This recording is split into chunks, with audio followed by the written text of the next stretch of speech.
अस्सलाम वालेकुम गाइस, कैसे हैं आप सब लोग। मैं उम्मीद करती हूँ कि आप सब खैरियत से होंगे। आज की इस खूबसूरत सी वीडियो में मैं आप लोगों के साथ कुछ सेल्फ़ केयर के टिप्स शेयर करूँगी। उससे पहले कुछ सूटों के रिव्यू आपको दूँगी। ये वाइट नेट पे जो बना हुआ ड्रेस है बहुत ही खूबसूरत है। ये नेट पे बना हुआ है और इसके ऊपर सारी एम्ब्रॉयडरी हुई हुई है। बहुत ही खूबसूरत है और बहुत ही स्टाइलिश है। किसी भी शादी पे, फंक्शन पे, निकाह पे आप इसको कैरी कर सकते हैं। इसके बाद ये ड्रेस देखें, ये भी बहुत ही खूबसूरत है। ग्रीन कलर का साथ जिंक जो है, पैरेट के साथ जिंक का कंट्रास्ट है जो कि बहुत ही खूबसूरत लग रहा है। इसकी कीमत अगर आप देखें तो कम से कम ये 7000 में आपको मिल जाएगा।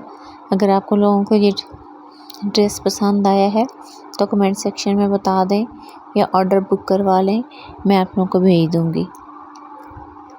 ये सूट जो है वो शादी ब्याह जहाँ पे भी आप पहनना चाहती हैं, मेहंदी पे पहन सकती हैं। इसके बाद जनाब सेल्फ़ केयर पे आते हैं तो सबसे पहले जो है आपने अपने सुबह उठते साथ सबसे पहले आपने अपने आप को सेट करना है। बच्चों के उठने से पहले कम से कम आप आधा घंटा पहले उठ जाएं। अगर आपके बच्चे स्कूल गोइंग हैं या नहीं है, हामिद ऑफिस जाता है या नहीं, उनके उठने से आधा घंटा पहले उठ के आप अपने छोटे मोटे काम कर सकती हैं। लाइक आप सुबह उठ के ब्रश करने के बाद नमाज़ पढ़ के कुरान पाक की तिलावत कर सकती हैं। इसके अलावा आप कोई अच्छा सा स्क्रब लेके उससे अपना फेस स्क्रब करके आप हल्का सा मेकअप करके तैयार हो सकती हैं। बच्चे को उठने से पहले अगर आप ये सारा कुछ कर लेंगे तो आपको पूरा दिन जो है वो बहुत ही अच्छा फील होगा। उसके बाद जब आपके बच्चे और हस्बैंड जो है, बच्चे स्कूल चले जाएंगे, हस्बैंड जो है वो जॉब पे चला जाए, तो आपने क्या करना है, आपने अपने लिए फिर थोड़ा सा टाइम निकालना है।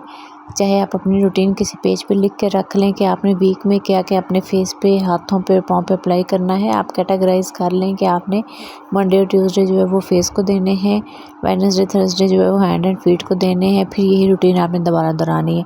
इसका बेनिफिट ये होगा कि इससे आपकी जो स्किन है वो भी ब्राइट रहेगी। आपको एक्स्ट्रा टाइम नहीं लगाना पड़ेगा। आप दोपहर के वक्त कोई भी स्क्रब कर सकती हैं या मुल्तानी मिट्टी लेके उसके अंदर आप लीमू हल्का सा निचोड़ के तो वो भी लगा सकती हैं। इसके अलावा मुल्तानी मिट्टी का एक स्क्रब बनता है, उसमें आपने ऐड करना है लीमू, एक वाइटनिंग कैप्सूल। उसके अलावा आप इसके अंदर हल्की सी हल्दी डाल लेंगे और थोड़ा सा बेसन डाल लेंगे। इसको अपने फेस पे अप्लाई करेंगे। अप्लाई करने के बाद इसका रिज़ल्ट आप खुद देख के हैरान रह जाएंगी कि आपका फेस कितना नीट एंड क्लीन और फ्रेश हो गया है। इसके अलावा अगर आप कहीं भी गई हैं, शादी पे, फंक्शन पे, किसी मंगनी पे, जहाँ पे भी गई हैं, आपने आते साथ सबसे पहले अपना मुंह धोना है। मुंह धोने के लिए अगर आपने मेकअप किया तो आप कोई भी क्लींजर जो है वो इस्तेमाल करके अपना फेस साफ़ कर सकती हैं। लाइक आप ओलिविया लोशन ही यूज़ कर लें, उससे अपने फेस की अच्छी सी स्क्रबिंग कर लें ताकि जो भी डेड स्किन है वो ख़त्म हो जाए।